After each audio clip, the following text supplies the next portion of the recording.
Halo rekan-rekan mahasiswa dan pembelajar hukum, selamat datang di sesi pembahasan materi kita kali ini. Hari ini, kita bakal membedah satu mata kuliah yang benar-benar jadi fondasi krusial buat kalian yang belajar ilmu hukum, yaitu hukum perikatan. Spesifiknya, kita mau fokus membahas tentang sumber-sumber perikatan. Nah, materi yang akan kita pelajari ini disusun secara cermat dengan sentuhan akademik oleh Ibu Syarifah Nurisiska, SHMKN. Beliau ini adalah seorang notaris dan juga pejabat pembuat akta tanah atau PPAT di Kota Singkawang. Jadi, siapkan catatan kalian karena kita akan mengkaji teori-teori ini secara mendalam dan komprehensif. Oke, ini gambaran singkat alur pembahasan kita. Kita mulai dari membedakan hak mutlak dan hak nisbi, masuk ke pengantar hukum perikatan, lalu membahas perikatan yang lahir dari perjanjian dan dari undang-undang. Terakhir, kita lihat pandangan para sarjana hukum dan dasar pustakanya. Kita masuk ke bagian pertama, hak mutlak dan hak nisbi. Nah, dalam hukum perdata, hak itu pada dasarnya terbagi jadi dua macam. Pertama, hak mutlak atau absolut.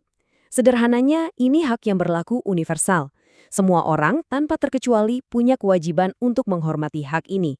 Contoh paling gampang, hak milik atau eigendom. Kalau Anda punya suatu barang, ya hak itu berlaku terhadap siapa saja di luar sana. Tapi, coba bandingkan dengan hak nisbi atau hak relatif. Ini yang menarik teman-teman. Hak nisbi ini cuma memberikan kewenangan terhadap orang atau pihak tertentu saja untuk memenuhi suatu kewajiban. Contoh klasiknya itu hak menagih utang. Anda kan nggak mungkin menagih utang ke sembarang orang di jalan kan? Cuma bisa ke orang yang memang berutang ke Anda. Nah, hak nisbi inilah yang nantinya melahirkan apa yang kita sebut sebagai verbintenis atau perikatan. Lanjut ke bagian kedua, pengantar hukum perikatan. Tolong diingat baik-baik ya definisi esensial ini. Perikatan itu intinya adalah sebuah hubungan hukum antara dua belah pihak, dan letaknya itu selalu ada di ranah harta kekayaan. Di dalam hubungan ini ada satu pihak yang kita sebut kreditur, dia ini yang punya hak atas suatu prestasi. Sementara pihak satunya lagi, yaitu debitur, punya kewajiban untuk memenuhi prestasi tersebut. Jadi perikatan ini ibarat jembatan hukum yang langsung menghubungkan hak milik kreditur dengan tanggung jawab si debitur. Sekarang coba bayangkan fondasi hukum perdata kita. Di pasal 1233 KUH Perdata, bunyinya sangat tegas. Tiap-tiap perikatan dilahirkan baik karena perjanjian, baik karena undang-undang. Pasal ini adalah jantung dari materi kita hari ini. Maksudnya begini, nggak ada yang namanya kewajiban hukum perdata itu tiba-tiba muncul dari ruang hampa. Nggak bisa.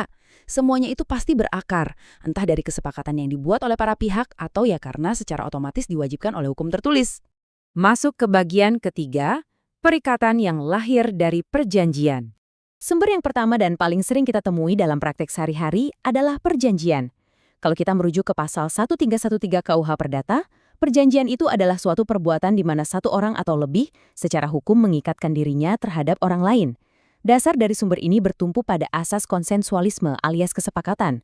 Bahkan, kalau kesepakatan itu sudah terjadi, pasal 1338 KUH Perdata menegaskan kalau perjanjian yang sah itu berlaku layaknya undang-undang buat mereka yang membuatnya. Hebat banget kan? Negara memberikan kebebasan yang luar biasa bagi individu untuk menciptakan hukum mereka sendiri yang mengikat, asalkan memenuhi syarat sahnya. Kita bergeser ke bagian keempat, perikatan yang lahir dari undang-undang. Coba pelajari bagan di slide ini, teman-teman. Undang-undang itu bisa melahirkan perikatan lewat dua jalur utama. Yang pertama, semata-mata karena hukum itu sendiri. Contohnya ya, kewajiban orang tua memelihara anak atau perikatan sesama tetangga yang pekarangannya berdampingan. Lalu, jalur yang kedua, perikatan ini terpicu karena adanya perbuatan manusia. Nah, perbuatan manusia ini dibelah lagi jadi dua. Perbuatan yang sesuai hukum atau halal dan perbuatan yang melawan hukum. Mari kita rinci perbuatan manusianya. Dari sisi perbuatan yang halal atau sesuai hukum, kita kenal konsep zakwarneming. Ini kondisi di mana Anda mengurus kepentingan orang lain secara sukarela tanpa disuruh. Terus ada juga pembayaran tak terutang. Misalnya nih, Anda salah mentransfer uang ke rekening orang lain. Nah, undang-undang langsung mewajibkan orang tadi untuk mengembalikan uangnya, walaupun di antara kalian berdua nggak pernah ada perjanjian apa-apa. Kemudian, di sisi sebaliknya, ada perbuatan melawan hukum, atau yang biasa kita kenal dengan istilah onreh mati hadat. Ngomongin soal perbuatan melawan hukum, pasal 1365 KUH Perdata ini ibarat senjata utama buat setiap praktisi hukum. Pasal ini secara ketat mengatur bahwa setiap perbuatan melanggar hukum yang bikin orang lain rugi mewajibkan si pelaku mengganti kerugian tersebut. Tapi untuk bisa menuntut ganti rugi di pengadilan, ada 4 unsur mutlak yang wajib dibuktikan. Harus ada perbuatan yang melawan hukum, perbuatannya menimbulkan kerugian nyata, ada unsur kesalahan atau kelalaian, dan yang paling krusial, wajib ada hubungan sebab akibat yang langsung antara perbuatan pelaku dengan kerugian si korban. Nggak bisa asal tunjuk aja. Bagian kelima, pandangan para ahli hukum. Mari kita bedah teorinya. Biar pemahaman akademik kita makin tajam, yuk kita lihat kacamata para pakar. Kita mulai dari pilar hukum perdata kita, Profesor Subekti. Beliau merumuskan dengan sangat jelas bahwa perikatan menggambarkan ikatan hukum antara dua pihak.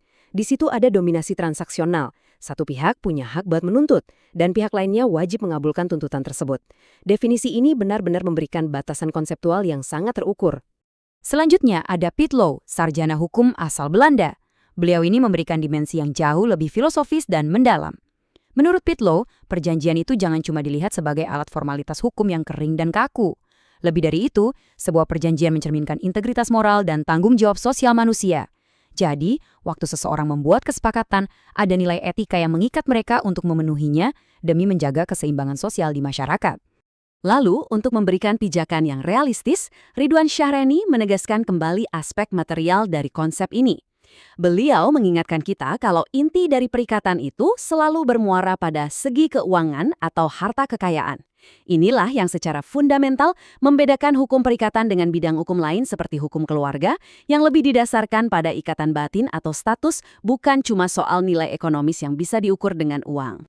Terakhir, bagian ke-6, daftar pustaka dan kesimpulan. Di slide ini, Anda bisa melihat literatur-literatur berbobot yang digunakan oleh Ibu Syarifah Nurisiska dalam menyusun paparan ini. Ada karya monumental Prof. Subekti, analisis spesifik dari Gunawan Wijaya, dan buku ajar dari Dr. Lina Maulidiana. Saya ingin menegaskan sekali lagi, materi presentasi ini sengaja dirancang khusus sebagai media pengajaran yang bisa kalian tonton secara online kapan saja. Jadikan ini sebagai referensi utama bagi kalian para mahasiswa dan pembelajar hukum untuk benar-benar menguasai seluk-beluk sinta perikatan. Nah, sebelum kita benar-benar mengakhiri sesi ini, saya mau meninggalkan satu pertanyaan berbobot buat menguji daya nalar analisis kalian semua. Pertanyaannya begini, kalau undang-undang itu merepresentasikan otoritas tertinggi di dalam sebuah negara, kenapa hukum perdata justru dengan sengaja memberikan kebebasan mutlak buat individu-individu untuk menciptakan undang-undang mereka sendiri yang mengikat lewat perjanjian privat? Coba deh kalian renungkan. Kira-kira bagaimana negara menyeimbangkan kekuasaannya dengan kebebasan kehendak warga negaranya? Terima kasih banyak sudah mengikuti sesi pembelajaran akademik ini sampai akhir. Teruslah eksplorasi literatur hukum dan sampai jumpa di kajian materi kita berikutnya.